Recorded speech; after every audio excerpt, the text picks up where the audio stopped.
कहीं ना कहीं प्रॉफिट। बिल्कुल। अच्छा, ठीक है ना, वो फिर आपको फिफ्थ हाउस को कंसीडर करना होगा, फिफ्थ हाउस में किसके एस्पेक्ट पड़ रहा है, मैलिफिक एस्पेक्ट है या बेनिफिक एस्पेक्ट है, मैलिफिक प्लैनेट है नहीं या जैसे अभी एक थी ना कुंडली पीछे, वो मतलब उसके इशू हो ही नहीं सकता था। किसके। एक कुंडली मैंने भेजी थी आपको, शायद डिस्कस भी किया था, तो उसमें उसने सारे ऑप्शन ले लिए थे। टेस्ट ट्यूब बेबी, आईवीएफ वगैरह सब कुछ हो गया था, और 2 बार कंसीव भी हुआ तो बच्चे नहीं हुआ। डेट ऑफ बर्थ तो फिर बताओ बाद में पता लगा। एक बार। मतलब अभी याद नहीं है मेरे को। आपने ग्रुप में भेजी है। मैं बाद में भेजूंगी आपको ग्रुप में डेट ऑफ बर्थ उसकी दोबारा देख एक बार के। ग्रुप में डाल दो फिर देख लेंगे, ठीक है ना। ठीक है, ठीक ग्रुप ठीक में है। डाल दो आप। चलो तो अब आप आगे कर रहे हैं नेक्स्ट को, अभी आपके सामने जो कुंडली है उसको देखना, ठीक है ना। अब अच्छा, सबसे पहले तो प्रोफेशन बताइए इनका कैसा होगा।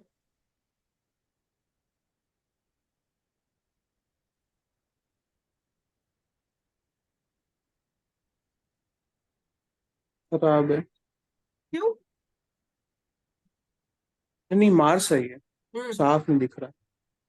ये ठीक है। मून में मार्स है। मार्स है, लेकिन मार्स कैसा है, कैसा है मार्स बताओ। मार्स तो ऊंचा है, मार्स इसमें ऊंचा होता है 10वें घर में। राशि कौन सी पड़ रही है। राशि इसमें हो गई चंद्रमा आपकी की है। फोर्थ। फोर्थ। चंद्रमा की राशि है। डेबिलिटेटेड है या एक्सॉल्टेड है। एग्जॉल्टेड है मार्स। मार्स एक्सॉल्टेड है। जी। नहीं। 10th राशि मैं में, मार्स शनि तो की राशि में मार्स एक्सॉल्टेड होता है। एग्जॉल्टेड तो बोला मैंने। लेकिन यहाँ पे 4 नंबर है, चंद्र की राशि है, यहाँ तो कर्क राशि है ना। डेबिलिटेटेड है। यहाँ है। पे 4 नंबर की राशि में जुपिटर एक्सॉल्टेड होता है। अभी मैम देखा क्या हमने कि 10वें हाउस में मार्स एक्सोलेटेड होता है, तो राशि इसमें हमने देखी ही नहीं। ये हुआ। ये कंसेप्ट ये कहाँ सब से है? चीज़ देखनी है, तभी मैं बोल रही हूँ आपको, ध्यान ये रखो। कंसेप्ट कैसे हुआ? हाँ। ये कंसेप्ट कैसे हुआ? आप एक्सॉल्टेड डेबिलिटेटेड याद है, मैंने लास्ट क्लास में बताया था हाँ पिछले। जी। ठीक है हाँ ना। जी, हाँ जी। अब कोई भी प्लेनेट जहां बैठा है वो राशि को कंसीडर करेंगे, वहां पे राशि कौन सी है। हम्म। मंगल जो है 4 नंबर की राशि में डेबिलिटेटेड होता है। 4 नंबर कहीं पे भी हो कुंडली में, अगर वहां पे यहाँ पे 4 नंबर आ गया और मंगल आ गया तो वो एक्सॉल्टेड हो गया, कहीं भी। ठीक है अच्छा, ना। तो हम इसमें राशि देखेंगे हाँ और हाउस राशि, नहीं? हाउस नहीं, राशि, राशि कंसीडर करेंगे। ओके। ठीक है ना। और 10 नंबर कहीं पे भी लिखा हो और उसमें मंगल आ जाए तो एक्सॉल्टेड हो जाएगा। हाँ। ओके। ओके। अब देखो इसमें बताओ मुझे, चलो एक बार ये बताओ मुझे, सन क्या है, एक्सॉल्टेड है या डेबिलिटेटेड है, बताओ। सन 8 नंबर। एग्जॉल्टेड। एक्सॉल्टेड है ना। मेष राशि में ईस्ट है एक्सोलेटेड है, हाँ। ये, ईस्ट फेसिंग। 1 नंबर की राशि में ईस्ट में। एक्सॉल्टेड है। हम इसे ये नहीं हम्म। कहेंगे 7th हाउस में इसलिए नीच का है। वैदिक में ठीक। हमेशा राशि देखी जाती है, हालांकि लाल किताब में जब हम पढ़ते हैं तो हम हाउस को देखते हैं, लेकिन वैदिक में हमेशा राशि को कंसीडर करेंगे। ठीक है। अब मंगल यहाँ पे है डेबिलिटेटेड, तो हम्म, 10th हाउस का रिजल्ट थोड़ा सा तो खराब होगा क्योंकि डेबिलिटेटेड है। हम्म। इसी को हम बना लेते हैं मून, लगन, चंद्र चार्ट। मून को जी। हमने लगन बना लिया। अब इसका हम्म। प्रोफेशन में क्या है देखो, यहाँ पे क्या आ गया, केतु आ गया, यहाँ हम्म। पे मरकरी आ गया। मरकरी आ गया। ठीक है ना। मरकरी सॉफ्ट प्लैनेट है, लेकिन जुपिटर की राशि है,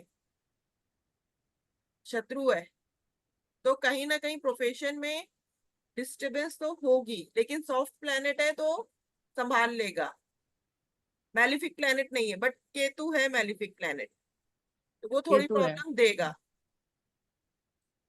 चौथा घर में मरकरी की दृष्टि जारी है, अपने ही घर में जा रही है। कैसा है, अच्छा है हम्म, कि खराब है। ठीक है, अपने घर में ही तो दृष्टि जा रही है, ठीक ठीक है। है। ठीक है ना, अच्छा है फिर तो। हम्म। क्लियर। सिंपल। मैं ना आपको एक कुंडली भेजूंगी, उसके साथ कुछ रीडिंग भेजूंगी, चार्ट को कैसे पढ़ा जाता है, उसको एक बार आप ठीक ना है। रीड करना, तो और आपको ठीक। अच्छी नॉलेज मिलेगी। ओके, अभी हम आगे करते हैं। प्रॉपर तरीके से उसमें लिखा हुआ है कि किस तरह से रीड करना है स्टेप वाइज। हम केतु इसमें आपने बेनिफिक बेल्फिक बोला ना? हाँ, नहीं मेलिफिक। मेल्फिक बोला, ऐसा क्यों मैम? केतु मेलिफिक प्लैनेट है ना, राहु शनि केतु, ये मेलिफिक में आते ओके। हैं। शुरू में मैंने बताया। हम्म। हम्म। अब आते हैं आगे। मैम ये जो आपने उसमें डाला है ग्रुप में, ये कितने कोर्स डाले हैं, किसने डाले हैं? आपने ही डाले हैं वो? क्या डाले? BNN और KP और जीबू और सारे वो कोर्स डाले हैं ना? वो रिकॉर्डेड कोर्स होंगे। नहीं नहीं, वो की क्लास शुरू होंगी इतने पैसे के लिए, ऐसा कुछ डाला हुआ है? पता नहीं, अभी चलो इसको करते हैं, बाद में उसके बारे में बात करेंगे, ठीक है ना। पहले ठीक है, देखा मैम। No idea. ओके, अब मुझे ये बताओ शनि की दृष्टि कहाँ कहाँ आ रही है? शनि कहाँ बैठा है? शनि बैठा है शनि 11 को में। 11th हाउस में। 11वें घर में। लगन की पे कौन जा रही कौन है सी एक तो। दृष्टि होती है? लग्न पे आ रही है। लगन। एक तो 3, 7 7 और 10। और 10। 10, तो 10 लगन के में घर आ पे रही है, और। 5वें भाव में आ रही है, और 8वें भाव, हम्म। यहाँ पे देख रहे हैं। हम्म। अब मून कुंडली बिल्कुल। में भी क्या 5वें 8वें से शनि कनेक्टेड है? देखो एक बार चेक करो मून कुंडली में कहाँ से कनेक्टेड है। कनेक्टेड है। 11 कनेक्टेड नंबर की 7वें, राशि है 5वें घर में। 7वें से तो है। 5 8 से कनेक्टेड। 5वें से तो है। 5वें पे तो दृष्टि पड़ रही है उसकी। हाँ, दृष्टि पड़ रही है ना, 5वें से भी कनेक्टेड है और हम्म। 8वें से भी कनेक्टेड है। हम्म। तो बिल्कुल। शनि किसका कारक है? जॉब का, जॉब का। कैरियर का। तो हम्म। प्रॉब्लम कहाँ पे आएगी? कारक को। 8वें घर की वजह से। बच्चों की जॉब से related. Problem in job and business, बच्चों की नहीं, हम problem in job and business कहेंगे अभी, ओके। ठीक है ना। क्योंकि शनि बेसिकली इस चार्ट में, जिसके भी चार्ट में मेरे, अगर मैं अपना चार्ट लगाती हूँ तो शनि मेरी चार्ट में मेरे प्रोफेशन का कारक है। अब शनि जिस जिस हाउस को कनेक्ट करेगा तो डेफिनेटली वो प्रॉब्लम देगा, क्योंकि अगर बैड हाउस को कनेक्ट कर रहा है, प्रॉब्लम वाले हाउस को कनेक्ट कर रहा है, तो वहां पे प्रॉब्लम आएगी। पांचवा जो कम होंगी हाउस होता है प्रॉब्लम। ना, 5th हाउस, बेसिकली क्या होता है? एंटरटेनमेंट का होता है, मौज मस्ती का होता है। अब अगर काम नहीं करेगा तो मौज मस्ती करेगा तो काम कैसे कर पाएगा? या तो मौज हम्म। मस्ती कर ले या काम कर ले। तो शनि कनेक्ट किस किस हाउस से, ये भी आप देखोगे। सैटर्न और सन के साइन, सैटर्न जो है सन के साइन में बैठा है। देखो कहाँ पे बैठा हुआ है सैटर्न? 5वें घर में। सन के साइन में। 5वें राशि पे। जी। तो यहाँ पे शनि क्या हो गया? खराब हो गया। हम्म। अब सैटर्न सन के साइन में बैठा है, तो 11वें भाव पे दृष्टि जा रही, सॉरी 5वें भाव को देख रहा है, दृष्टि जा रही 5वें भाव हम्म। पे।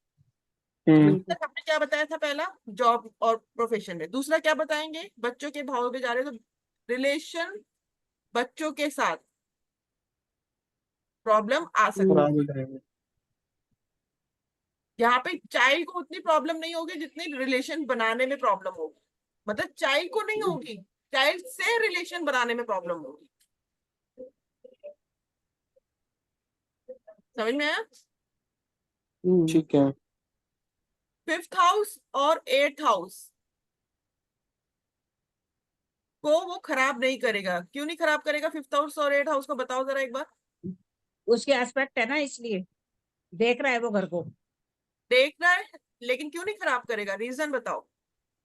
अपनी देखा? राशि में है ना एक तो, अपनी ही राशि में जा रहा है एक तो। हाँ बिल्कुल सही, ये देखो ये 11 नंबर की राशि है, शनि की खुद की राशि है 5th हाउस। और हम्म। 8th हाउस में किसकी राशि है? वीनस की। वीनस की बिजनेस की। फ्रेंड की राशि है। फ्रेंड है ना ये। तो हम्म। इसको इतना इफेक्ट नहीं देगा, मतलब बच्चों को प्रॉब्लम नहीं देगा, बट रिलेशनशिप, क्योंकि शनि खराब है यहाँ पर इस राशि में होने की वजह से, तो रिलेशनशिप में इश्यूज आ सकते हैं। क्लियर? जी। अब आते हैं आगे, एक सेकेंड।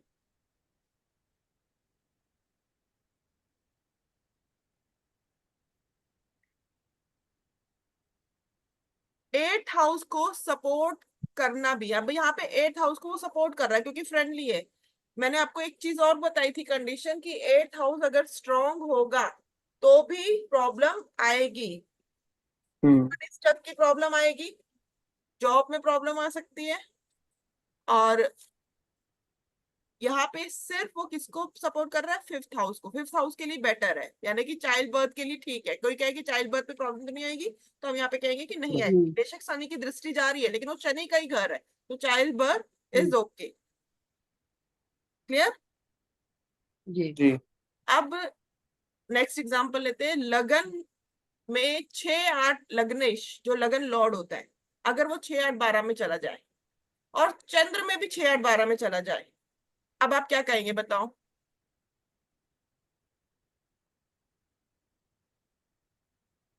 प्रॉब्लम तो है ना? वही आ गया, मरकरी, मरकरी और मून वाला हिसाब आ गया।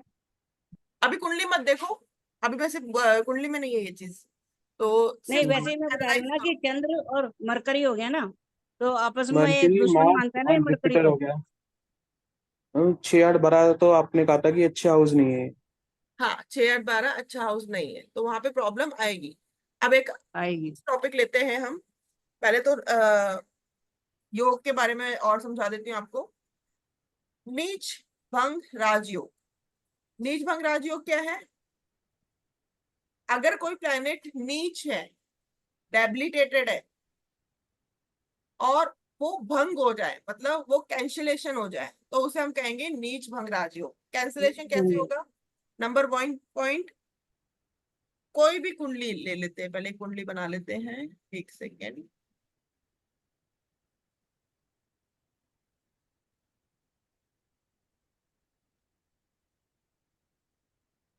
एक सेकेंड, पहले मैं कुंडली बना देती हूँ।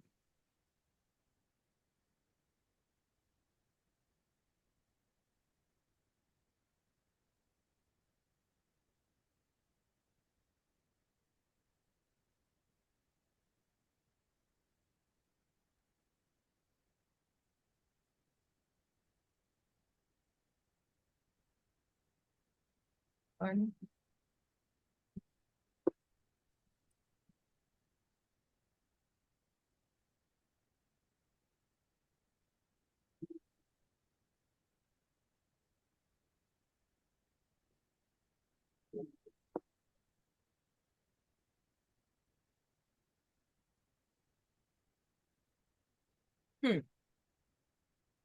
बुध, शनि,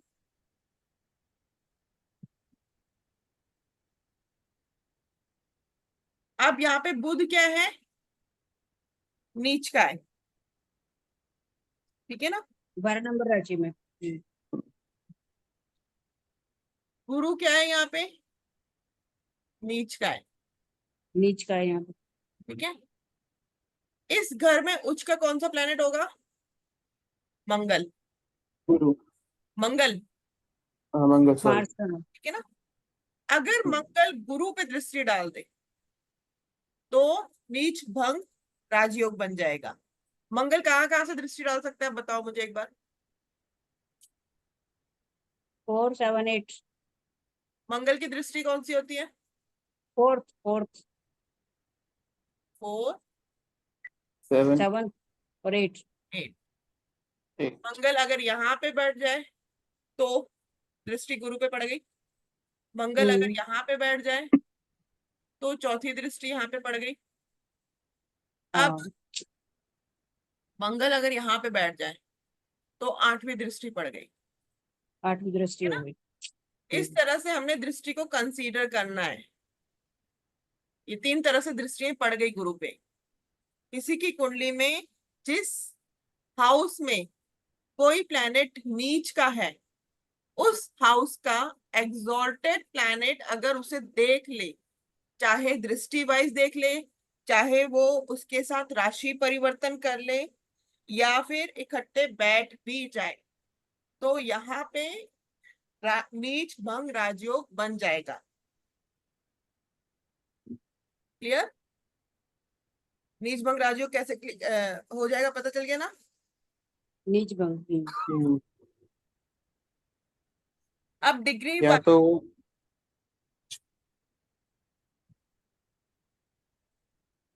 अगर वो जब यूटी में बैठ जाता है और डिग्री वाइज आ जाता है, काफी करीबी डिग्री वाइज भी हो जाता है, सेम डिग्री में आ जाता है, तो भी काफी अच्छा होता है, नीच भंग हो जाता है। कोई प्लेनेट अस्त हो जाए, मान लो गुरु यहाँ पे नीच का है, सूर्य साथ में बैठा हुआ है, सूर्य के साथ आके गुरु क्या हो गया, अस्त हो गया। जब भी सूर्य के साथ कोई प्लेनेट आता है बहुत नजदीकी डिग्री वाइज, 8 डिग्री के करीब आ जाता है, 8 डिग्री का डिस्टेंस होता है, तो वो प्लेनेट अस्त हो जाता है।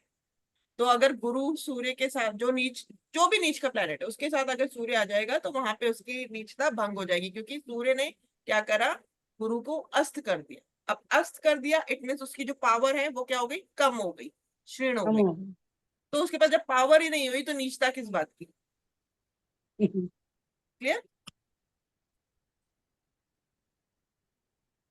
राशि का स्वामी देखे तो भी नीच भंग होगा, क्योंकि अगर मालिक की नजर जा रही है अपने घर पे तो भी वहां पे नीचता भंग होगी। यानी कि ये शनि का घर है, शनि की राशि है ना, अगर शनि भी हम्म, दृष्टि डाल देगा तो नीचता भंग हो जाएगी। सेम ऐसे ही हमने सभी हम्म, प्लैनेट को कंसीडर करना है। जैसे बुध 12वें में नीच का होता है, हम्म, 12वें में लॉर्ड कौन बैठा है, गुरु। अगर गुरु दृष्टि डाल देगा तो नीचता भंग हो जाएगी। अब 12वें में उच्च का कौन होता है, शुक्र। शुक्र दृष्टि डालेगा वीनस। तो निष्ठा भंग हो जाएगी। सूर्य बुध के साथ हमेशा कुंडली में रहता है, ऑलमोस्ट, ज्यादातर। जब सूर्य बुध के साथ आता है, वैसे तो बुध पे अस्त का असर नहीं होता क्योंकि ऑलमोस्ट साथ ही रहते हैं, तो बुध पे हम कंसीडर नहीं करते, पर कई लोग करते भी है ये चीज कि सूर्य बुध के साथ आ गया तो अस्त कर देते हैं। तो वहां पे आपने हम्म, टाइम प्लेस कंडीशन अप्लाई कर लेनी है। ठीक है? हम क्या मानेंगे मैम, अस्त होगा कि नहीं, नहीं होगा? मैं सच बताऊं तो मैं नहीं मानती हूँ, क्योंकि वो ऑलमोस्ट उसके साथ ही रहता है।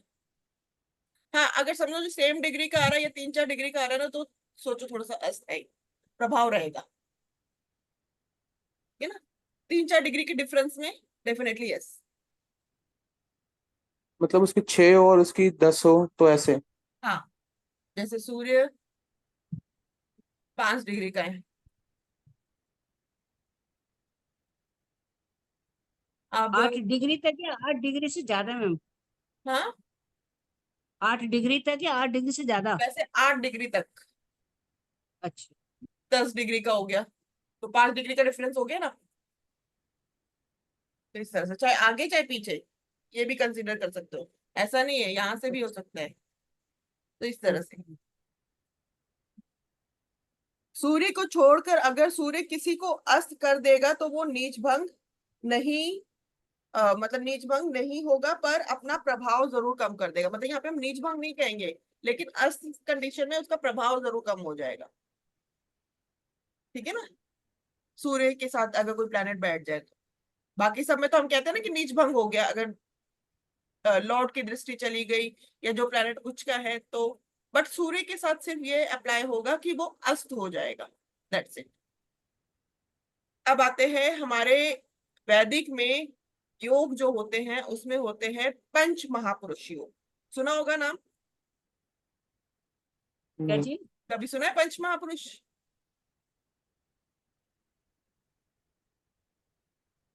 पंच महापुरुष में 5 योग होते हैं। सबसे पहले आता है रुचक।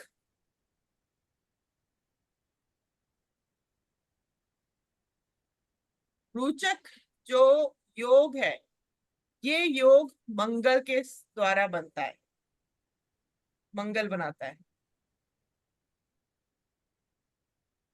कुंडली में अगर मंगल केंद्र में आ जाए, कुंडली में अगर मंगल केंद्र में हो लेकिन स्वराशि का, अब मंगल की कौन सी दो राशि है? 1 1 और 8। और 8। स्वराशि का हो जाए मंगल, तो वहां पे हम कहेंगे कि रोचक योग बनता है। केंद्र में हमारे पास कौन कौन सी राशि आती है? 1, 1 4 7 10। 8, 7, 8, ये आती है हमारे पास केंद्र। अब अगर एक राशि में मंगल आ गया तो इट मीन्स रोचक योग बन गया। मतलब किसी की भी लगन में 1 नंबर लिखा हुआ है, तो मैं हाउस नहीं बात कर रही हूँ, यहाँ पे राशि की बात कर रही हूँ। राशि ध्यान रखना, अगर यहाँ पे 1 नंबर लिखा है और मंगल आ जाए तो रोचक योग। यहाँ पे 1 नंबर लिखा है तो मंगल आ जाए तो रोचक योग। यहाँ पे 1 नंबर लिखा है मंगल आ जाए तो रोचक योग। यहाँ पे 1 नंबर लिखा है मंगल आ जाए तो रोचक योग। Same as it is 8 number लिखा है मंगल आ जाए रोचक। 8 यहाँ पे है तो यहाँ पे भी सेम। ठीक है, इस तरह से। तो यहाँ पे अगर केंद्र में 1 और 8 आ जाए तो वहां पे मंगल बैठ जाए तो रोचक योग बन जाता है। अब मंगल उच्च का कहाँ पे होता है? 10 नंबर की राशि में। केंद्र में कहीं भी 10 नंबर लिख दिया, और चाहे नहीं 10 में।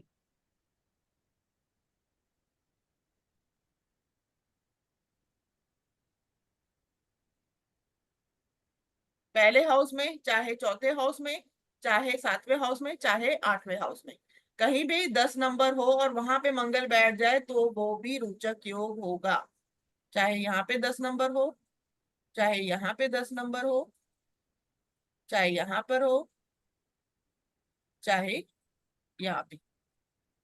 किसी की भी कुंडली में अगर आप देखोगे कि मंगल 1 या 8 में हो या 10 नंबर अपनी उच्च राशि में हो, केंद्र में होना चाहिए, ये कंपलसरी है, ये ध्यान रखना।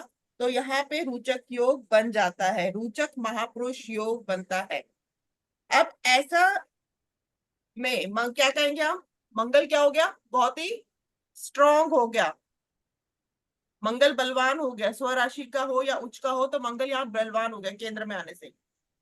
तो ऐसे व्यक्ति साहसी होते हैं, मेहनती होते हैं, स्वभाव योद्धा स्वभाव के होते हैं। बेसिकली ऐसे लोग मिलिट्री, प्रतिष्ठामान जो कार्य होता है उसमें जाने वाले होते हैं, किसी साहस के काम में जाने वाले हो कह सकते हो।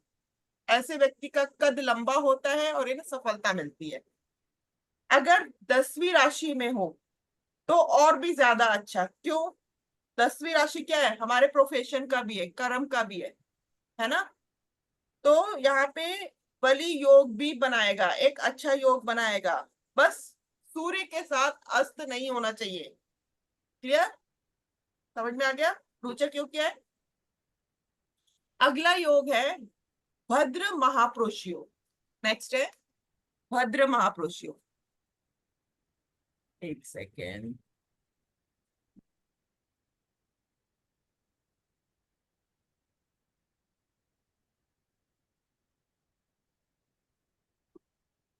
भद्र योग। अब भद्र योग जो बनता है बेसिकली बुध से बनता है। ठीक है, बुध अगर स्वराशि का, अब बुध की दो राशि कौन सी है? 3 और 6। ये और और 6। उच्च का कहाँ पे होता है? छठी राशि में ही होता है। तो बुध अगर स्वराशि का हो, उच्च का हो, लेकिन कहाँ पर? अगेन केंद्र में। जैसे मंगल का हमने करा ना केंद्र में, वैसे ही बुध भी अगर केंद्र में हो तो बली होगा, अच्छा होगा, स्ट्रांग होगा। बस सूर्य के साथ अस्त नहीं होना चाहिए, कंडीशन ये रखनी है। ठीक है ना? मतलब कि 0, 29, 30 डिग्री सूर्य के इतने करीब नहीं होना चाहिए। अगर अभी एक पाप मैं ग्रह देख रही थी। देखेगा तो भी प्रॉब्लम होगी, ये याद रखना। अगर पाप ग्रह मंगल जैसे बली हुआ, अच्छा हुआ, अगर पाप ग्रह देखेगा तो भी खराब हो जाएगा, तो आपका रोचक योग का फल खत्म हो जाएगा। सेम एज इट इज भद्र योग में भी अगर बुध को पाप ग्रह देख ले या सूर्य के साथ अस्त हो जाए तो वो कंडीशन अप्लाई नहीं होगी। मैम जैसे सन सन और ये मंगल साथ बैठे हैं तो मंगल अस्त हो गया ना, फिर तो अच्छा नहीं होगा। 10 नंबर में बैठा बेशक। हाँ, तब अस्त होगा। देख लो कितनी डिस्टेंस में बैठा है, अगर ज्यादा डिस्टेंस में बैठा है तो नहीं मांगेंगे। अच्छा, ठीक है ना। ठीक है। अब अगर बुध अच्छा होगा तो क्या होगा? बुध अगर अच्छा हुआ तो बुध क्या कारक है, किस चीज का कारक है बताओ? वाणी का, हेल्थ का, इंटेलिजेंसी का, सुंदरता का, इंटेलिजेंसी का, बुद्धि का, मैन, गणित मैथमेटिक्स का। लिखने में अच्छा, कैलकुलेशन में अच्छा, ऐसा पर्सन इस सब में अच्छा हो। क्लियर। हम्म। अब आते हैं हंस महापुरुष योग। मैम आपने इसमें कहा कि बुध अगर स्वराशि 3 या 6 में होगा और उच्च का होगा, या फिर स्वराशि में होगा एंड उच्च का होगा। हाँ, होना केंद्र में चाहिए नहीं, बस। और उच्च का होगा या फिर दोनों केस, दोनों क्राइटेरिया होने चाहिए या खाली एक क्राइटेरिया होना दोनों, चाहिए? कोई भी एक, तीनों, दोनों में से कोई भी, ठीक है। कोई भी एक। और एक साथ दोनों चीज थोड़ी ना हो सकती है, या तो वो स्वराशि का होगा या उच्च का होगा। हाँ, अगर छठी में हो गया, 6th हाउस में बुध आ गया, तो वो स्वराशि का भी बन गया और उच्च का भी बन गया, दोनों ही बन गया। उसका भी बन गया। ठीक है ना। लेकिन 3 नंबर में तो ऐसा कर नहीं हो सकता, इसमें फिर हम एक नहीं ही हो कंडीशन सकता। को अप्लाई करेंगे कि हाँ स्वराशि का है। ठीक है। ठीक है। अब हम्म हंस महापुरुष योग। हंस क्या, देखो एक हंस से ही समझ में आ रहा है कि बृहस्पति इन्वॉल्व होगा यहाँ पे। ठीक है ना। तो बृहस्पति अगर केंद्र में आ जाए स्वराशि का या फिर उच्च का, तो वो बनाएगा हंस महापुरुष योग। हंस महापुरुष योग में क्या होगा, क्या बेनिफिट मिलेगा? अगर बृहस्पति सबका अच्छा हो तो क्या होगा? नॉलेज अच्छी होगी। किस्मत अच्छी होगी, विजडम होगा। विजडम होगा, नॉलेज वाला होगा पर्सन, ग्रोथ होगी उसकी लाइफ में। ठीक है ना। ये हो गया हंस महापुरुष योग। अब आते हैं नेक्स्ट, माल्य मालव्य योग। मालव्य योग आ गया। मैम फिर ये यहाँ पे वो काम नहीं करेगा ना कि सपोज लगन में बृहस्पति है लेकिन राशि दूसरी है, राशि नहीं, हमें 1 4 7 10 नहीं, चाहिए। बृहस्पति स्वराशि कौन सी है? 9वीं राशि और 12वीं राशि। या तो 9वीं या 12वीं राशि का हो, और उच्च का कहाँ पे होता है? चौथी राशि में, 4 नंबर की राशि में। हम्म, ये होना चाहिए केंद्र में, अच्छा, और इसी में बृहस्पति बैठा हो तो। ठीक है। ठीक। मालवीय योग जो बनता है वो बनता है शनि से। अब शनि स्वराशि का हो जाए या उच्च का हो जाए तो मालवीय योग बनेगा। सॉरी, शुक्र से। मालवीय योग बनता है शुक्र से। तो शुक्र के लिए 2 और 7, 2 और 7 उसकी राशि स्वराशि है। उच्च का कहाँ पे होता है? 12th हाउस में। अगर ये केंद्र में आ जाए और या तो स्वराशि का हो जाए या फिर उच्च का हो जाए केंद्र में, तो मालवीय महापुरुष योग बनता है। तो ऐसे पर्सन को क्या मिलेगा? शुक्र अगर किसी का अच्छा हुआ तो क्या मिलेगा? भौतिक सुख, चांद शौकत मिलेगी, सब कुछ मिलेगा उसको। अच्छा मकान अच्छा। का धन सुख, स्त्री के संपत्ति साथ वैभव मित्रता, ड्रेसिंग सेंस सुंदरता। होगी। ठीक है ना। घर घर का सुख मिल ब्यूटी, जाएगा। ब्यूटी से रिलेटेड उसको हर चीज मिलेगी, उसमें अच्छा सेंस होगा उसका, फास्ट फूड अच्छा होगा। बलि होना चाहिए, बस सूर्य के साथ अस्त नहीं होना चाहिए, ध्यान रखना है, और पाप ग्रह से ग्रस्त नहीं होना चाहिए। ये है शुक्र। मैम रिकॉर्डिंग, बोलो। रिकॉर्डिंग। हो रही है। चल रही है। अब आते हैं शश योग। शश योग में क्या होगा? शश महापुरुष योग में शनि की इन्वॉल्वमेंट होती है। शनि अगर उच्च का हो और स्वराशि का हो, कहां पर? केंद्र में, तब ये जाके बनता है शश योग। शश योग अगर शनि 10वीं राशि में और 11वीं राशि, इसकी स्वराशि हो गई, और उच्च की राशि कौन सी हो गई? 7। 7वीं 7। राशि में अगर शनि आ जाए और 10वीं और 11वीं राशि में शनि आ जाए और केंद्र में आ जाए, ये कंडीशन अप्लाई है, केंद्र में होना कंपलसरी है। केंद्र में आ जाए तो शश योग बनेगा। ऐसा व्यक्ति के साथ क्या होगा? फैक्ट्री का मालिक बन सकता है, मैन्युफैक्चरिंग का काम कर सकता है, उद्योगपति बन सकता है। ठीक है ना। तो मेहनती होता है ऐसा बंदा, जो जिसका सश योग बनता है। क्लियर? यहां तक क्लियर? अब आते हैं गज केसरी योग। ये सारे लिख लेना, आप नोट कर लेना। हाँ, नोट कर लेंगे इसको।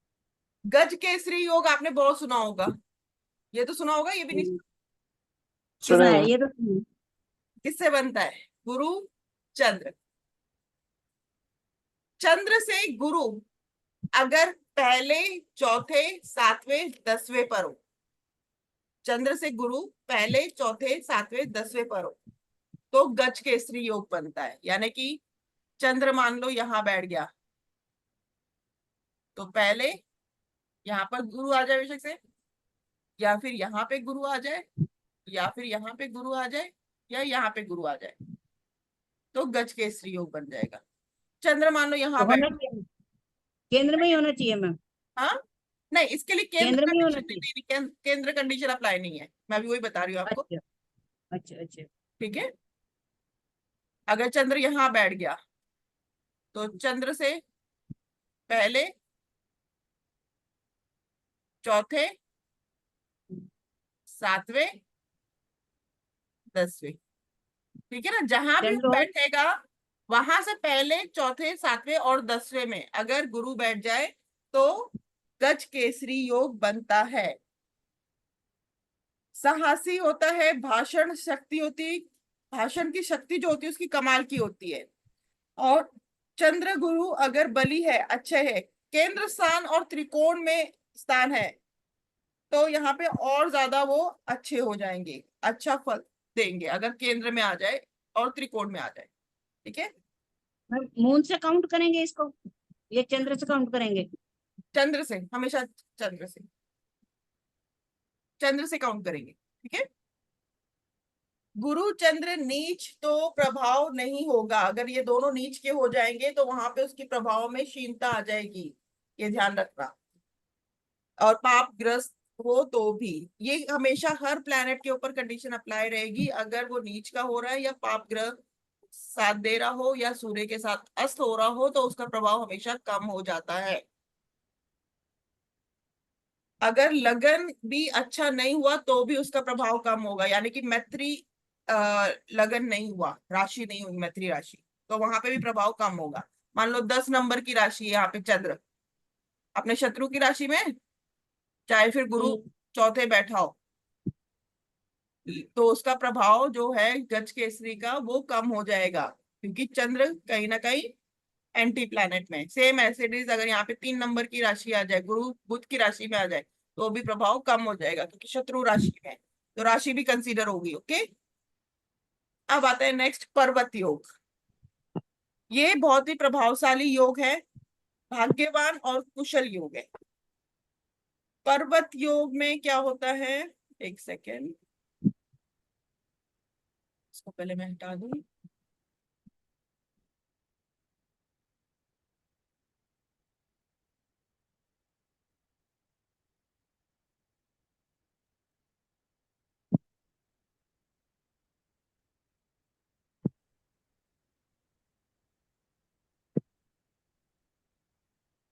हम्म,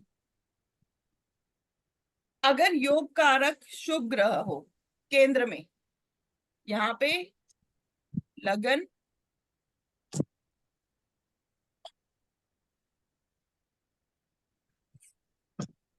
ये केंद्र, ये केंद्र और ये केंद्र, यहाँ पर अगर योग कारक और शुभ ग्रह हो, अच्छे ग्रह हो, उच्च के ग्रह ग्रह हो, जो भी हो, ठीक है ना, और छठा आठवां घर खाली हो, ये खाली और ये खाली, 6 और 8 में कोई भी ना हो, पाप ग्रह भी ना हो, तो स्थिरता होती है ऐसे बंदे के पास। मतलब लगन केंद्र में अगर अच्छे ग्रह बैठे हैं और छठा आठवां खाली हो, पाप ग्रह के भी ना हो, तो वहां पे इसके काम में या इसके लाइफ में स्थिरता आती है, धनवान होता है, सुखी होता है, बलवान होता है, अच्छे कंडीशन में होता है। बस अस्त नहीं होना चाहिए और पाप ग्रह का असर नहीं होना चाहिए, दृष्टि वाइज पाप ग्रह देखना रहे, बस ये कंडीशन हमेशा अप्लाई रहेगी, ये ध्यान रखिए। योग कारक ग्रह शुभ ग्रह हो तो अच्छा है, अच्छा फल होगा, सूर्य के गुणों से वृद्धि होगी, अगर सूर्य है तो भी अच्छा है। मान लो यहाँ पे सूर्य एक नंबर में उच्च का होता है, यहाँ पे सूर्य आ जाए तो ये भी योग कारक ग्रह बन जाएगा। लेकिन शनि की दृष्टि आ जाए, शनि यहाँ बैठ के दृष्टि दे रहा है, तो कहीं ना कहीं उसकी योग कारकता में कमी आएगी। राहु बैठा है, राहु की दृष्टि जा रही है, राहु की पांचवी, 1 2 3 4 5, राहु यहाँ बैठ गया, दृष्टि वाइज देख रहा है, तो प्रॉब्लम आएगी। ठीक है ना। उसमें अगर अशुभता आ गई, क्रूरता आ गई, तो वो योग कारक ग्रह में कमी आ जाएगी, यानी कि जो जो मैंने बताया, स्थिरता, धनवान, सुखी, ये सब चीजें कम हो जाएगी। अब आते हैं वैशी योग। वैशी योग में क्या होगा, सूर्य से नेक्स्ट कोई भी प्लैनेट हो कुंडली में, सूर्य से नेक्स्ट कोई भी प्लैनेट हो, एक सेकेंड,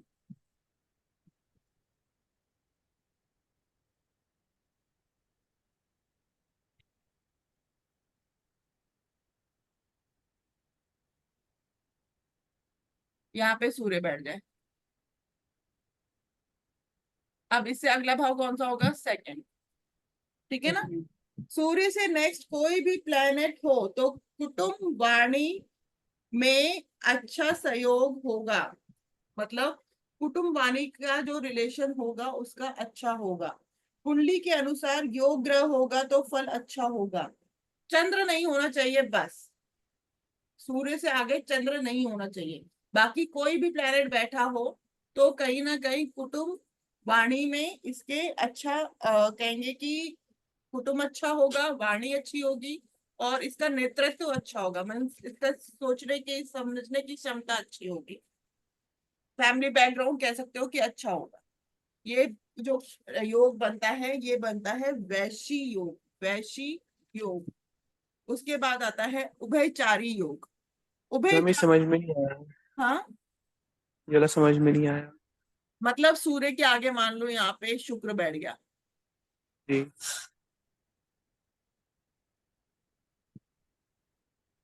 कोई भी प्लेनेट बैठ गया, अब ये चीज समझ लो, कोई भी प्लेनेट बैठ गया तो ऐसे पर्सन की वाणी अच्छी होगी, नेतृत्व अच्छा करता होगा, मतलब किसी को अगर कुछ समझाना है तो अच्छे से समझाएगा, क्लियरिटी से करेगा। दूसरी चीज, इसके अंदर जो फैमिली बैकग्राउंड है, कुटुंब है, वो भी अच्छा हो। क्यों, क्योंकि सेकंड हाउस से हम ये चीजें देखते हैं ना, फैमिली देखते हैं, वाणी देखते हैं, नेतृत्व देखते हैं, ये और चीज सूर्य अच्छी। कहीं और बैठा होता तो? कहीं पे भी सूर्य यहाँ पे भी बैठा हो, अगर मैं सूर्य से हम्म। सेकंड, हमने सूर्य से सेकंड काउंट करना है तो सूर्य से सेकंड ये हाउस आ गया, अब यहाँ पे मान लो शुक्र बैठ गया तो भी, हम्म। चाहे सूर्य यहाँ पे बैठा हो, सेकंड में शुक्र आ गया तो भी, यहाँ पे अभी हम राशि की बात नहीं कर रहे, हाउस की बात नहीं कर रहे कि सेकंड में हो या तो लगन। उसका बढ़िया होगा उससे, हाउस से रिलेटेड, सेकंड हाउस से रिलेटेड। बस हाँ, बस लेकिन एक चीज कंसीडर वो हमेशा दिमाग में बैठा के रखना कि अगर राशि एंटी प्लैनेट की होगी, पाप ग्रह दृष्टि डाल रहा हो, तो वहां पे उसकी जो भी क्वालिटी है उसमें कहीं ना कहीं रिजल्ट में कमी आएगी ही आएगी। ठीक है हम ना। थर्ड हाउस से सूर्य तो फोर्थ सेकंड हो गया ना उसका फिर। हाँ थर्ड हाउस में सूर्य तो फोर्थ सेकंड हो गया ना उसका। हाँ, फोर्थ सेकंड हो। अब आते हैं उभयचारी योग। उभयचारी योग में सूर्य से 2 और 12, मतलब उससे एक घर पीछे और एक घर आगे, चाहे सूर्य जहां भी बैठा हो उससे एक घर पीछे और एक घर आगे, अगर प्लैनेट बैठे होंगे तो ऐसा पर्सन सफलता में उच्च का होगा, सहनशीलता इसमें बहुत अच्छी होगी, राज्य तुला सुख प्राप्ति कर सकता है, क्योंकि सूर्य को क्या है, सपोर्ट मिल रहा है, आगे पीछे सब उसके खड़े हैं, राजा के आगे पीछे अगर सब खड़े होंगे तो उसको सपोर्ट मिल रहा है ना। तो यहाँ पे भी यही चीज है, तो यहाँ पे सूर्य को अगर सपोर्ट मिल रहा है तो ऐसा पर्सन सफलता की सीढ़ी प्राप्त करता है, सहनशीलता होता है, राज्य तुला सुख मिलता है। पाप ग्रह का प्रभाव नहीं होना चाहिए, बस इस चीज का ध्यान रखना है, नहीं तो यहाँ पे प्रॉब्लम हो सकती है। अब आते हैं विपरीत राजयोग। विपरीत राजयोग क्या होता है, ये बहुत इंपॉर्टेंट है, ये ऑलमोस्ट कुंडली में देखा भी जाता है। विपरीत राजयोग में हम कंसीडर करते 6 8 12, 6 8 12 को हम वैदिक में खराब हाउस मानते हैं, लेकिन एक कंडीशन पे जाके यहाँ पे कोई प्लैनेट बैठा हो तो वो अच्छा फल भी देता है, कब, जब विपरीत राजयोग लगता है। 6, 8, 12। अब कंसीडर यहाँ पे मैंने 6, 8, 12 को की करा है, मैंने कालपुरुष की कुंडली ली है, लेकिन आपके अकॉर्डिंगली जो भी प्लेनेट, जो भी राशि यहाँ पे होगी आप उसको समझोगे। जैसे कुणाल जी, आपके लग्न कौन सा है, कौन सी राशि का है लग्न? Ma'am Shani 10 number. 10 number. 11, 12, 1, 2, 3, 4, 5, 6, 7, 8, 9। Example के लिए मैंने एक और कुंडली ले ली ताकि आपको क्लियर हो जाए। अब 6, 8, 12 जो राशि है उसके जो लॉर्ड है बुध है, मंगल है और गुरु। ठीक है ना? अगर 6, 8, 12 का स्वामी यदि अपने से दूसरे यानी कि 6, 8, 12 में ही चले जाए तो शुभ फल देंगे। यानी कि गुरु मान लो छठे में आ गया या 8वें में आ गया, या बुध मान लो 8वें में आ गया, 12वें में आ गया, या मंगल मान लो छठे में आ गया, 12वें में आ गया, तो ये बन जाता है हमारा विपरीत राजयोग। जैसे कि आपका बुध है, सूर्य है और गुरु है। अब एक बात बताओ, कोई भी बुध, सूर्य, गुरु, ये तीनों कहाँ बैठे हैं आपकी कुंडली में? मैम बुध बैठा हुआ है इसी 3 नंबर की जगह पे। यहीं बैठा है बुध। जी, सूर्य के साथ। ये विपरीत राजयोग। ये अच्छा, सूर्य बैठा है, चलो गुड। सूर्य यहाँ पे आ गया। अब देखो आपके साथ क्या हुआ, 8वें भाव का जो लॉर्ड है सूर्य वो बैठ गया तीसरे में, तो ये छठे में, विपरीत राजयोग बना दिया। छठे घर में बैठा है ना मैम। हाँ सॉरी, छठे घर में, राइट। तो ये विपरीत राजयोग बन गया। क्लियर? अगर ओके, गुरु समझ कहाँ गया। बैठा हुआ है? गुरु बैठा है 10वें घर में राहु के साथ। चलो गुरु को छोड़ दो। अब गुरु भी अगर मान लो यहाँ पे बैठ जाता या यहाँ पे बैठ जाता तो भी ये विपरीत राजयोग बन जाता है। अब समझ में विपरीत आ गया। राजयोग का फल कब मिलेगा? उसकी दशा में। बिल्कुल, यानी कि जब सूर्य की दशा आएगी तो उसका आपको फल मिलेगा। मैम थोड़ी सी अच्छा ना होता है कुंडली की विपरीत कट राजयोग रही कि है। बुरा होता है? विपरीत राजयोग अच्छा होता है। ठीक है ना? मैम थोड़ी मतलब कुंडली कट रही है, ये थोड़ी खिसका दीजिए कुंडली। हम्म हाँ जी, हाँ कट रही है थोड़ी कुंडली थोड़ी कुंडली। खिसका दीजिए, कट रही है इधर से। चलो अब वो अगली बारी में कर देती हूँ इसको। अब ये वैसे समझ लिया ना आपने? हम्म। तो मैम क्या फल मिलेगा इसमें? देखो, इसका प्रभाव कब आता है? जब दशा अंतरदशा आती है तब इसका प्रभाव आता है। दशा शुरू हम्म, होते ही 6, 8, 12 के स्वामी का तो अशुभ फल देखने को मिलता ही है अगर विपरीत राजयोग बना हो, और अगर निर्मल हो मतलब स्ट्रांग हो, तो बलहीन हो, बल उसमें अच्छा हो, तो उसकी दशा में उसका शुभ फल भी मिलेगा। अब शुभ फल क्या मिलेगा? कौन सा प्लेनेट देख रहा है उस हाउस के अकॉर्डिंगली वो रिजल्ट देगा। ठीक है ना? किस छठे में देख रहे हो, छठे में बैठा है, छठे भाव से क्या देखा जाता है? काम देखा जाता है, लोन देखा जाता है, ये सब चीजें देखी जाती है, तो ये सब फल मिलेंगे। ये नेक्स्ट है विशिष्ट राजयोग। विशिष्ट राजयोग केंद्र में अगर चंद्रमा हो और त्रिकोण में, यानी कि 5वें और 9वें भाव, त्रिकोण में हम सिर्फ 5वां और 9वां लेते हैं, सूर्य हो, हम्म। तो ऐसा व्यक्ति, नवांश में भी ये होना चाहिए, अगर नवांश में भी ये हो जाता है तो ऐसा व्यक्ति कितना ही गरीब परिवार से हो एक राजा जरूर बनता है। ये विशिष्ट राजयोग है। फिर से रिपीट कर रही हूँ, केंद्र में अगर चंद्रमा हो किसी के और त्रिकोण में 9 और 5 में सूर्य आ जाए, नववांश में भी ये कंडीशन अप्लाई हो जाए, तो ऐसा व्यक्ति कितना ही गरीब क्यों ना हो एक राजा जरूर बनता है, यानी कि अमीर जरूर होता है इनडायरेक्टली अगर हम कहें तो, क्योंकि आज के टाइम में हम यहाँ पे राशि कंसीडर कर रहे हैं ना हम। राशि तो कंसीडर करोगे ही करोगे, लेकिन केंद्र की अभी हम बात कर रहे हैं। नहीं नहीं, केंद्र में मान लिया 1, 4, 7, 10 है, तो उसी में ही सूर्य वगैरह देखेंगे ना हम। हाँ उसी में कि केंद्र में होना वो चाहिए केंद्र में चंद्रमा। है कि नहीं है। हाँ बिल्कुल, जो राशि हम कंसीडर करेंगे उसका प्रभाव बस थोड़ा कम हो जाएगा अगर राशि एंटी बस। हुई तो। ठीक है ना? सुनफा योग। अब सुनफा योग क्या होता है? चंद्रमा के दूसरे स्थान पर, चंद्रमा के दूसरे स्थान पर कोई अन्य ग्रह हो तो वो सुनफा योग बनता है। एक और योग है अनफा योग। यदि कुंडली के 12वें स्थान पर सूर्य के अलावा कोई ग्रह हो तो अनफा योग बनता है। दुर्धरा योग, यदि कुंडली में चंद्रमा के 2 और 12वें स्थान पर सूर्य के अलावा कोई भी ग्रह हो तो वो दुर्धरा योग बनता है। तो ये सूर्य को, ये चंद्रमा को क्या करेगा? प्रोटेक्ट करेगा, सपोर्ट करेगा। चंद्रमा अकेला जब होता है तो वो कहीं ना कहीं ऐसा पर्सन डिप्रेशन वाला होता है, अगर उसके आगे पीछे प्लैनेट हो तो वो स्ट्रांग बन जाता है। तो ये सिर्फ समझने के लिए कि अगर चंद्रमा के आगे कोई ग्रह हो तो सुनफा योग बन जाता है, चंद्रमा के पीछे कोई ग्रह हो तो अनफा योग बन जाता है, और दोनों आगे पीछे हो तो दुर्धरा योग बन जाता है, दुर्धरा। अब केमद्रुम योग, केमद्रुम योग में क्या होता है? चंद्रमा के आगे पीछे कोई भी ग्रह ना हो तो वहां पे वो केमद्रुम योग बन जाता है। चंद्रमा जब अकेला होता है तो केमद्रुम योग बन जाता है।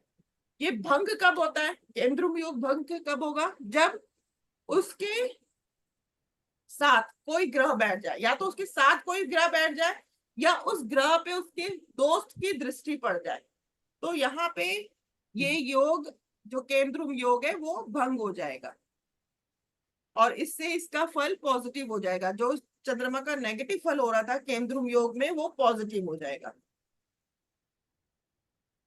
अगर केंद्र में कोई शुभ ग्रह बैठ जाए तो भी केंद्रुम योग भंग हो जाता है।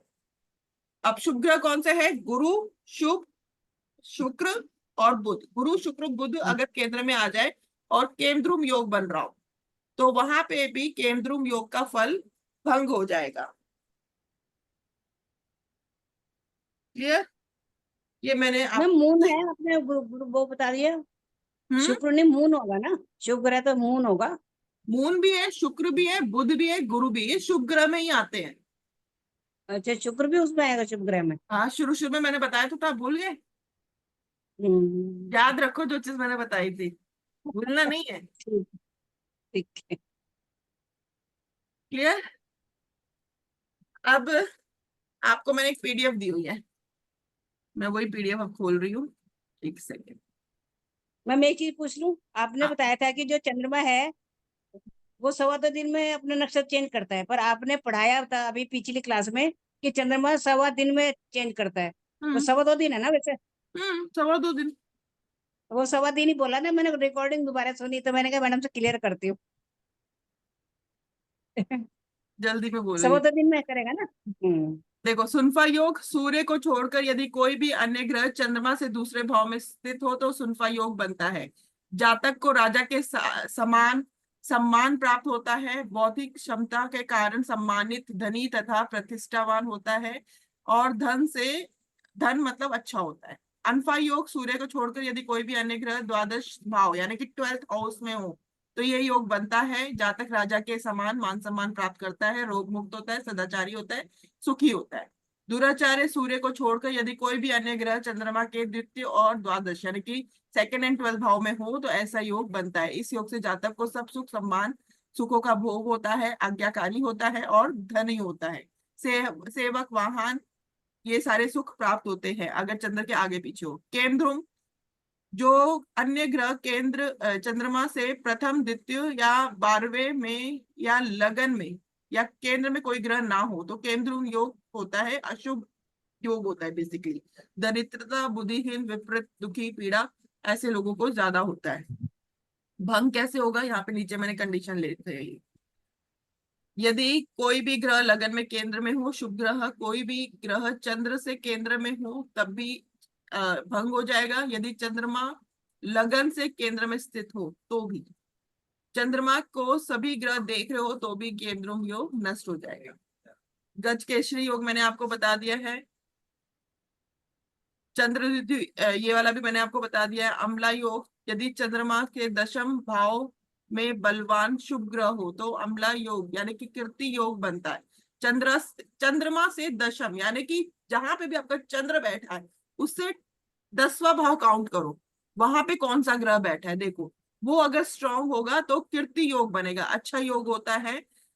दानी होता है, परोपकारी होता है, धर्मात्मा होता है, गुणी होता है। बाकी ये विभिन्न शुभ योग और भी दिए हुए हैं, इसको भी आप पढ़ोगे। पर्वत योग जैसे मैंने आपको बता दिया है, चमार योग है, मालिका योग है, ये सारे आपने पढ़ने हैं। लक्ष्मी योग, लगन अधि, महापुरुष योग मैंने अभी आपको समझा दिया है। ये हमारे मालवीय योग, हंस योग, शश योग, ये आपका बन जाता है महापुरुष योग, भद्र योग, पंच महापुरुष योग। ये 5 जो है प्लैनेट, इनकी इंपॉर्टेंस दी जाती है। अब इसके बाद आता है विपरीत राजयोग, केंद्राधिपत्य दोष। अब केंद्राधिपत्य दोष क्या होता है, इसको समझ लो। जब भी कोई ग्रह, जैसे कि बृहस्पति, शुक्र, शुभ बुध, शुभ चंद्रमा केंद्र का स्वामी होकर केंद्र में स्थित हो जाए, तो उसे उसमें केंद्रपति दोष आ जाता है। यानी कि ये कुंडली है हमारी,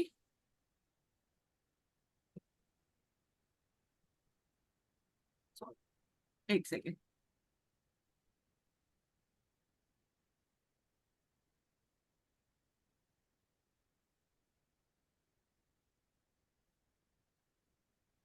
ये बहुत बार कुंडली में देखा जाता है। कई लोग कहते हैं कि केंद्र में बैठ गया है तो अच्छा है, लेकिन अगर वो केंद्र का ही स्वामी हो, जैसे कि जब कोई ग्रह जैसे बृहस्पति, शुक्र, बुध, चंद्रमा केंद्र का स्वामी यानी कि मान लो 3 नंबर है, अब बुध केंद्र का स्वामी बन गया, केंद्र में आ गया, और केंद्र में ही स्थित हो जाए कहीं पे भी, यहाँ पे बैठ जाए बुध, यहाँ पे बैठ जाए बुध, यहाँ पे बैठ जाए, कहीं पे भी बैठ जाए, तो इसे केंद्र अधिपति दोष लग जाता है। अच्छा। जब शुभ ग्रह केंद्र का स्वामी हो तो शुभ ग्रह अपनी शुभता फल देने में असमर्थ हो जाता है। इसका अर्थ ये नहीं है कि वो अशुभ फल देगा, शुभ फल नहीं देता है, वहां वो सम हो जाता है। ऐसी कंडीशन में बुध सम हो जाएगा। सम ग्रह जिस भाव में स्थित है या युति या दृष्टि बनाता है या उसकी दूसरी राशि जिस भाव में पड़ती है उसके अनुसार फल देगा। लगन में बैठा है बुध तो स्वास्थ्य से रिलेटेड फल देगा। दृष्टि 7वें भाव में जा रही है, अगर मंगल है तो मंगल की 4-8 दृष्टि और होती है, गुरु की 5 और 9 दृष्टि होती है, तो इस तरह से दृष्टि वाइज भी उस भाव में इफेक्ट देगा। और जो उसकी दूसरी राशि है, जैसे बुध की राशि कौन सी हो गई, तीसरी और छठी, तो छठी राशि जहां पे होगी उसका भी इफेक्ट, उस हाउस में भी उसका इफेक्ट आएगा। ठीक है। अब या युति या दृष्टि बनाता है या उसकी दूसरी राशि जिस भाव में हो उसके अनुसार उसका फल देते हैं। अशुभ ग्रह केंद्र के स्वामी हो और अशुभ ग्रह केंद्र के स्वामी होकर अशुभ फल नहीं देता है, वह भी सम फल देता है। अब यहाँ पे शुभ ग्रह को तो हमने समझ लिया कि वो सम हो गया, लेकिन अशुभ ग्रह का क्या, अशुभ ग्रह में कौन आ गया, शनि। अशुभ ग्रह में आ गया मंगल, आ गया ठीक है ना। मंगल। तो शनि की कौन सी राशि होती है, 10वीं। अगर 10वीं राशि 11। केंद्र में आ जाए और केंद्र में ही बैठ जाए तो उसकी अशुभता भी कम हो जाएगी, वो अशुभ नहीं फैलाएगा, सम हो जाएगा बल्कि वो भी। तो यहाँ पे केंद्र अधिपति दोष का मतलब ये होता है। क्लियर। अच्छा, खराब हो जाएगा, खराब न्यूट्रल हो जाएगा। सम हो जाएगा मतलब उसका जो भी रिजल्ट है ना वो समझ गया। सम हो जाएगा, ना बुरा होगा ना अच्छा होगा। दोनों केसेस में। हाँ, दोनों केसेस में। शुभ अगर केंद्र, शुभ को केंद्राधिपति दोष मिल गया तो भी वो सम हो जाएगा, और अशुभ को मिल गया तो भी वो सम हो जाएगा। अब बेनिफिट क्या है, देखो शुभ होगा तो उसका रिजल्ट जो अच्छा मिलना था वो तो सम हो गया, लेकिन बुरा जो था उसका रिजल्ट जो बुरा मिलना था वो ना मिलके वो भी सम हो गया। मतलब बेनिफिट हुआ ना बुरा वाले का, तो चाहे बेशक शुभ वाले का सम हो गया लेकिन बुरे वाले का तो सम हो गया यहाँ पे। तो ये क्वालिटी। हम्म। अब आगे, अच्छा यहाँ तक केंद्र अधिपति दोष, ये सारे दोष हमने समझ लिए, योग हो गया। अरे अब ऐसी वैसी ये उपचारी, ये भी मैंने बता दिया था आपको।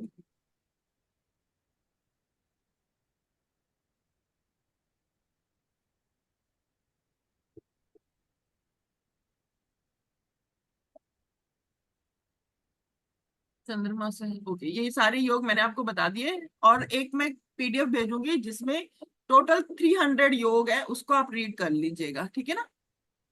ठीक। अब याद यहाँ कर पे, लेंगे सारे। हाँ वो सारे आपको पढ़ने पड़ेंगे, याद नहीं होते किसी से भी 300, लेकिन ये जो मेन, ये जो मैंने अभी जो आपको बताया ना, ये मेन है, ये हम्म, सारे मेन है, तो ये जरूर याद करना। मोस्टली ये चीजें बहुत इंपॉर्टेंट है। मैं इसको एक और चीज समझाती हूँ आपको। देखो, नक्षत्र, हमारे जो नक्षत्र होते हैं टोटल 27 नक्षत्र होते हैं, 27 नक्षत्र। हम्म, अब 27 27 नक्षत्र को 12 राशियों में बांटा गया है। हम्म, ठीक है, जो 27 नक्षत्र है उन्हें 12 राशियों में बांटा गया, तो हर राशि में तीन तीन नक्षत्र आए हैं। हर राशि में तीन नक्षत्र आए हैं। मेष राशि में अश्वनी, भरणी, कृतिका। वृषभ राशि में कृतिका, रोहिणी, मृगश्री। मिथुन राशि में मृगश्री, अद्रा, पूर्वसु। अब यहाँ पे देखो, कृतिका मेष में भी है और वृश्चिक में भी है, तो कुछ जो नक्षत्र है ना, कुछ का थोड़ा सा पार्ट दूसरी राशि में भी आया है। इसकी मैं एक वीडियो आपको भेजूंगी, उसमें मैंने बहुत अच्छे से समझाया हुआ है, तो वो आप समझना। एक वीडियो मैं आपको इसकी सेंड कर दूंगी, हालांकि वो मेरा केपी क्लास की है, लेकिन उसमें मैंने बहुत अच्छे से क्लियर करा हुआ है। इससे आपको ये चीजें समझ में आएगी कि नक्षत्रों को जी। कैसे राशियों में बांटा है, प्लैनेट में बांटा है, ये चीज आपको क्लियर हो जाएगी। मैं इसमें ज्यादा नहीं जा रही हूँ, वो मैं आपको उसमें समझा दूंगी। उसमें समझ के अगर कोई भी डाउट हो तो वो आप मुझसे पूछ लेना, वो मैं क्लियर कर दूंगी। हालांकि ठीक। ये देखो, मेष राशि है, अश्विनी, भरणी, कृतिका, इसमें जो लॉर्ड है, मतलब जो प्लैनेट है, अश्विनी का केतु है, भरणी का हम्म, शुक्र है, कृतिका का सूर्य है, ये इनकी लॉर्ड है। हम्म, वृषभ में कृतिका का सूर्य है, क्योंकि रोहिणी का चंद्र है, मृगशिर का मंगल है। और इनमें जो चरण होते हैं, अश्वनी, एक नक्षत्र में 4 चरण होते हैं। हम्म, 4 चरण के अकॉर्डिंगली हमारा नामकरण होता है। चंद्रमा जिस नक्षत्र में आता है, चंद्रमा जिस नक्षत्र में आएगा, उसके जिस चरण में आएगा, उस चरण के अकॉर्डिंगली नामकरण होता है। एक सेकेंड, इसमें है नाम वाला, एक मिनट बताती हूँ। ये रहा, देखिए। जैसे कि मान लो किसी का चंद्रमा स्वाति नक्षत्र में है। अब स्वाति नक्षत्र में चौथे चरण में, ये स्वाति नक्षत्र आ गया चौथे चरण में, तो ता, यानी कि ता से नाम रखना है। समझ में आया? स्वाति का है नहीं। कुणाल जी आपका देखते हैं, मैं शेयर करती हूँ स्क्रीन होरोस्कोप की, बताती हूँ आपको कैसे देखते, नाम कैसे रखते, किसी का नाम रखना हो तो।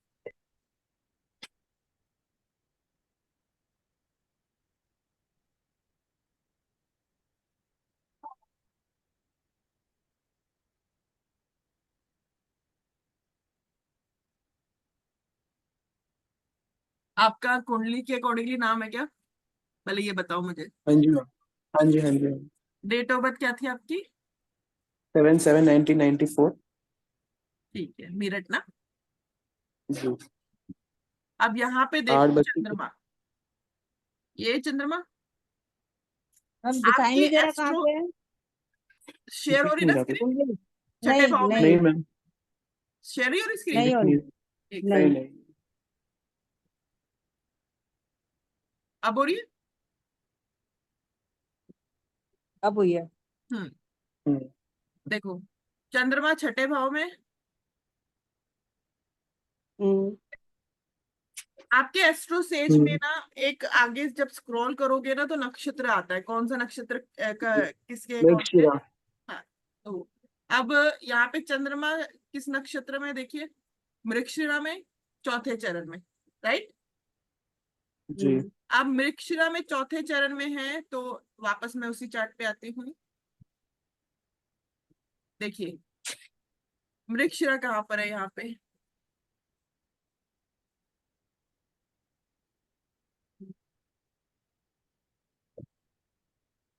हम्म, ये रहा जी। चौथा चरण। क। क। हम्म। अब मैम इसमें तो की लिखा हुआ है, मेरा नाम तो कू से है, तो अब गलत उस नहीं हो समय गया? नाम मिल नहीं रहा होगा तो क से कु से कर दिया, बेसिकली क है, क ओके इम्पोर्टेंट है। ठीक है ना, ओके। कई बार कर देते हैं क्योंकि नाम नहीं मिलता, लेकिन के आ ही रहा है आपका, क हम्म। इन्वॉल्व हो गया। ठीक है। इसी तरह से अगर जब किसी का नामकरण हो, नाम रखना हो, तो उसका चंद्रमा देखो किस नक्षत्र में है, उसके अकॉर्डिंगली आपने ये चार्ट फॉलो करना है। हम उसका ऐसी चरण हेर क्या फेर है? कर सकते हैं? हाँ हाँ, बिल्कुल ऐसी हेर फेर कर सकते? बिल्कुल कर सकते हो, बिल्कुल कर सकते हो। कई लोग इसको न्यूमरोलॉजी से कनेक्ट करते हैं। अक्षर कैसे? यहाँ से देखा, हम्म, फ्रेंडली नंबर पे लेकर आना है नाम, अब ऐसा रखना है फ्रेंडली नंबर पे। हाँ बिल्कुल। पहला वर्ड तो हमने नक्षत्र के अकॉर्डिंग रख लिया, बाकी सबको हम्म। नंबर पे एडजस्ट करना पड़ेगा। अल्फाबेट मैंने बढ़ा भी के अपना कर नेम देते हैं करेक्ट जैसे। करवाया मैम। ओके। के कुणाल एस मेहता। ओके, देखो नाम तो के पे लिख दिया, लेकिन नंबर पे फिर एडजस्ट करा है इसको आपके साथ। इस तरह से नामकरण के टाइम पे अगर कोई पूछता है तो आप ऐसे कर सकते हो। अगर आपको ये याद हो सकता है चार्ट तो बहुत बढ़िया है, लेकिन कर सकते हो तो बहुत अच्छी बात है। मैं तो यही कहूंगी, करने वाले करते भी है, ऐसा नहीं है नहीं करते, करने वाले करते भी है। करते हैं, वाह। बिल्कुल। मुझे नक्षत्र तो याद है पूरे, 27 के 27 नक्षत्र तो याद है, गुड, लेकिन अच्छी ये नहीं बात याद। है। नहीं नहीं, याद होने चाहिए, पूरे जबानी याद होनी चाहिए। इसके बाद कौन सा इसका, अश्वनी, भरने, कृतिका, रोहिणी, मृगशी, आद्रा, पूर्व, मुझे याद है मैम। श्लेषा, मघा, पूर्व फाल्गुनी, उत्तर फाल्गुनी, हस्त, चित्रा, स्वाति, विशाखा, अनुराधा, ज्येष्ठा, मूल्य, पूर्वषाढ़ा, उत्तराषाढ़ा, श्रेष्ठ, धनिष्ठा, सतशेष, पूर्व भद्रा, उत्तर भद्रापद, रेवती।